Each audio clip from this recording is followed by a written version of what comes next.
Bom dia, boa tarde, boa noite. Tudo bem, jovem? Olha, meu nome é Vinícius. Eu sou professor agora de arte de vocês, tá bom? Estou substituindo a professora Icleia. É o seguinte, esse vídeo eu estou fazendo para me apresentar para vocês, tá? Para falar um pouco, para você me ver, né? Basicamente. O meu intuito era ter feito uma aula ao vivo essa semana. Só que essa semana não foi possível a aula ao vivo por causa das recuperações. Então, enquanto tem as recuperações, as aulas não são ao vivo, a gente só envia. Aí eu preferi fazer esse vídeo gravado já para você me ver. Mas na próxima semana, assim que acabarem as recuperações, eu já quero fazer uma aula ao vivo com você, pra gente se ver de maneira online, né? Eu ver o seu rosto, você ver o meu, e a gente se conhecer um pouco melhor, que eu acho extremamente importante para a educação, a afinidade, né? Que você conheça a pessoa que está te ensinando. Isso é importante. Então é o seguinte, jovens, a respeito disso tudo, o que eu quero te falar? É que esse semestre, eu espero que ele seja um semestre mais tranquilo para todos nós, mais tranquilo assim, mais fluido, mais natural, igual era lá em sala de aula, né? Que a gente estudava, tal, cansava no final do ano, mas assim, não era tão estressante. Essa rotina da quarentena, ela para o estudante, ela ficou bem estressante mesmo. São muitas tarefas para você fazer, muita coisa para você estudar, e eu me preocupo muito, com a sua saúde mental. E então eu estou trabalhando para isso, para que o nosso semestre ele seja um semestre mais tranquilo, mais calmo.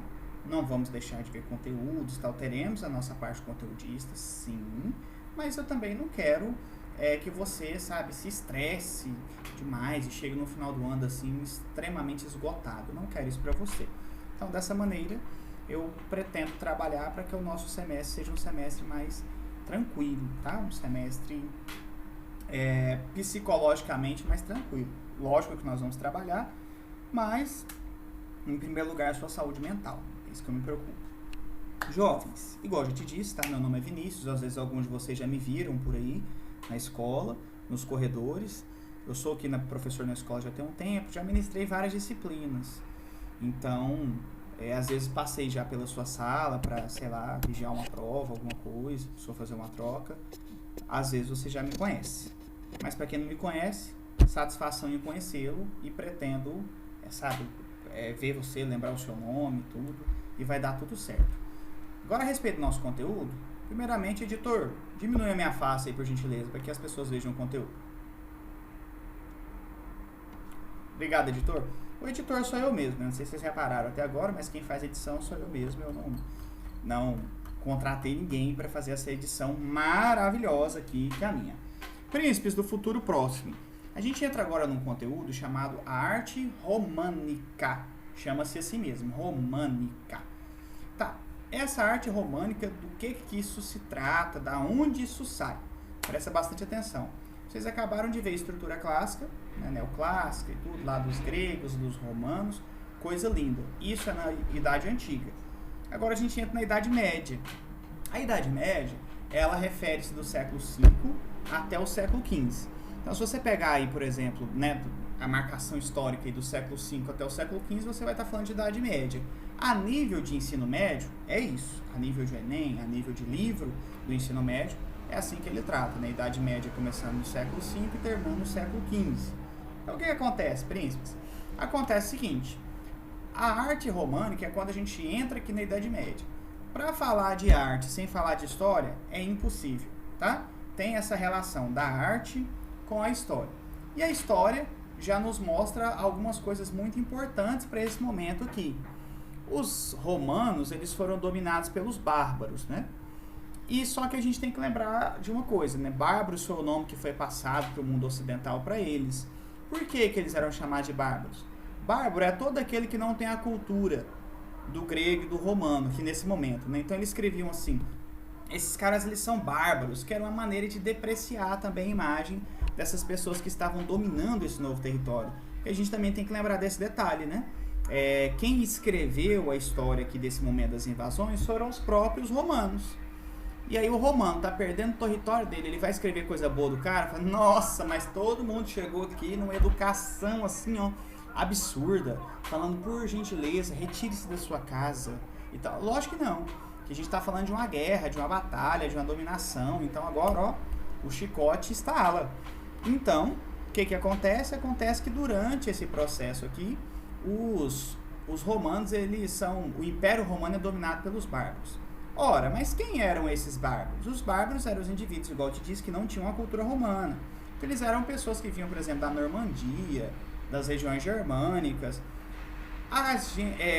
Um dos tipos de bárbaros, para você ter uma ideia, um dos exemplos de bárbaros são os vikings, que são bárbaros conhecidíssimos, né? Aí são chamados de bárbaros pelos romanos, mas quando você vai ver, eles têm uma estrutura social diferente, uma cultura diferente. Então, tudo aquilo que tem uma cultura diferente dos romanos, eles chamavam de bárbaros. Isso também é para falar assim, que eles eram super desenvolvidos intelectualmente, que eles eram muito feras, muito legais, muito bons. Então, funciona mais ou menos dessa maneira, tá bom? Conseguiu mais ou menos entender? A gente está entrando aqui agora na Idade Média. Entrando na Idade Média, agora os bárbaros que dominaram o Império Romano, eles mudaram o Império Romano? Claro que mudaram o Império Romano. Houve uma ruralização do Império Romano, as pessoas começaram a ir para trabalhar nas fazendas e tal, começaram a voltar para o campo, né? A ruralização significa assim, voltar ao meio rural, ao meio do campo. A região campesina cresce novamente, volta a ser populosa, né? Povoada. Então, o que vai acontecer aqui, jovens? Da mesma maneira que eles mudaram a estrutura da cidade, mudaram a organização da cidade, eles também alteraram as artes. Quando você observa uma arte grega ou uma arte romana, eles representavam muito o corpo, a estrutura corporal. Então, por exemplo, suponhamos que nós vivêssemos na Idade Antiga, todos nós aqui, e aí você fosse a cidade de Atenas. Quando você chegasse lá em Atenas, provavelmente você veria uma escultura de um homem musculoso, abdômen definido. Normalmente essa escultura ela é feita em mármore, que o mármore ele dá uma definição muito bacana porque para o que o artista está fazendo. Então tem uma definição muito boa, fica muito bonito e dá uma leveza. Então você pega uma pedra de mármore que é algo bruto e o escultor, o artista, ele vai esculpindo até chegar à perfeição.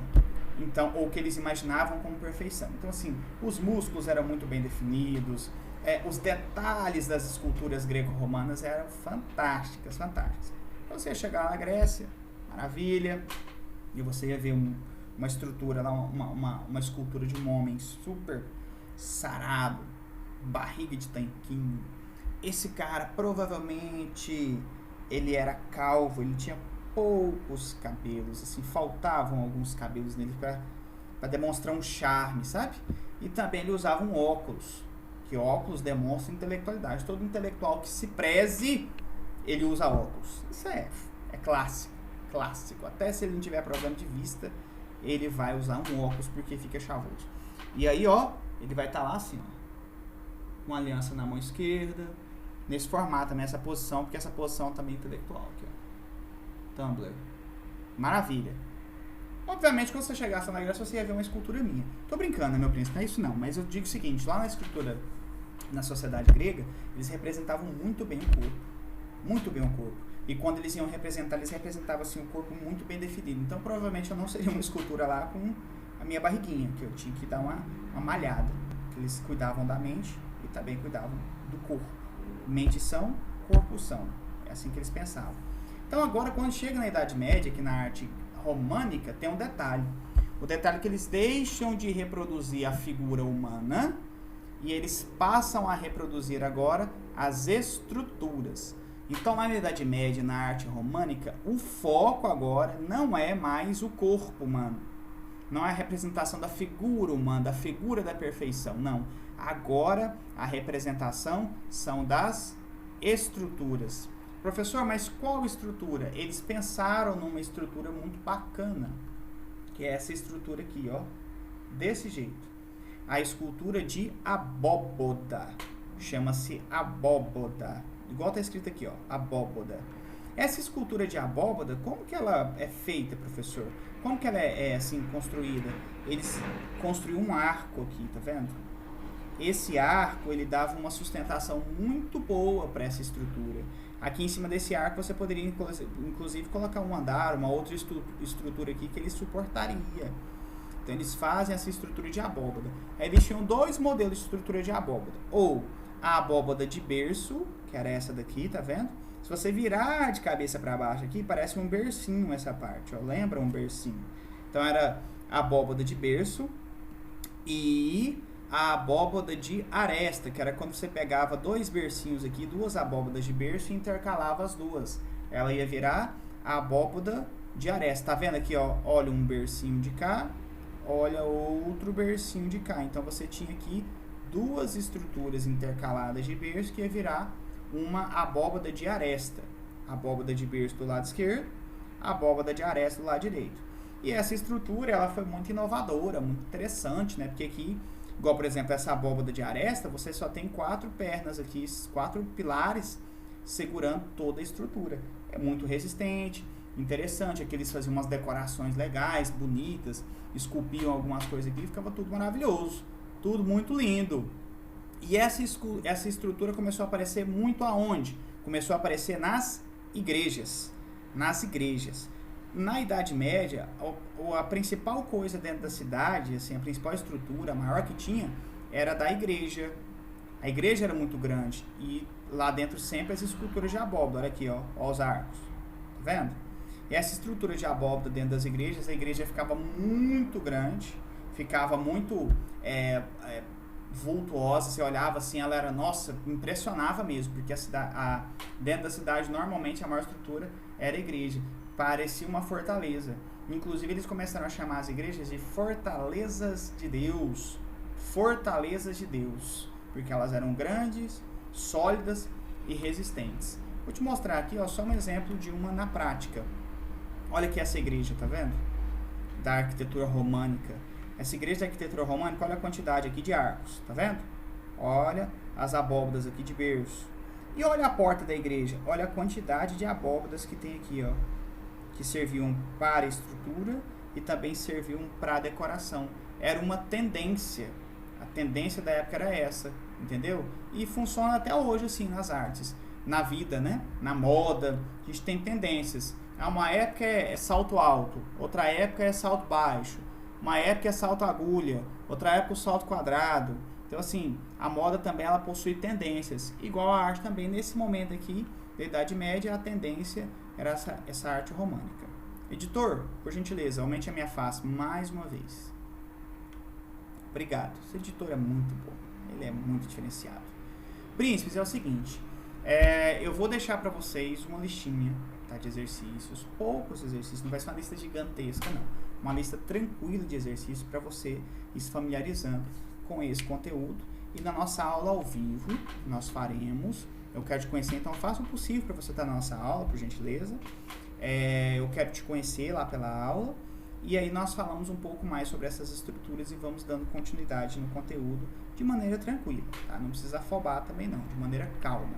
Porque eu estou preocupado com a sua saúde mental, tá? Estudar com felicidade, com prazer é a melhor coisa do mundo. Agora, estudar amarrado, pressionado, angustiado, depressivo, não é legal. Eu quero que a matéria, que a disciplina seja, ó, um alívio para você. E vai ser.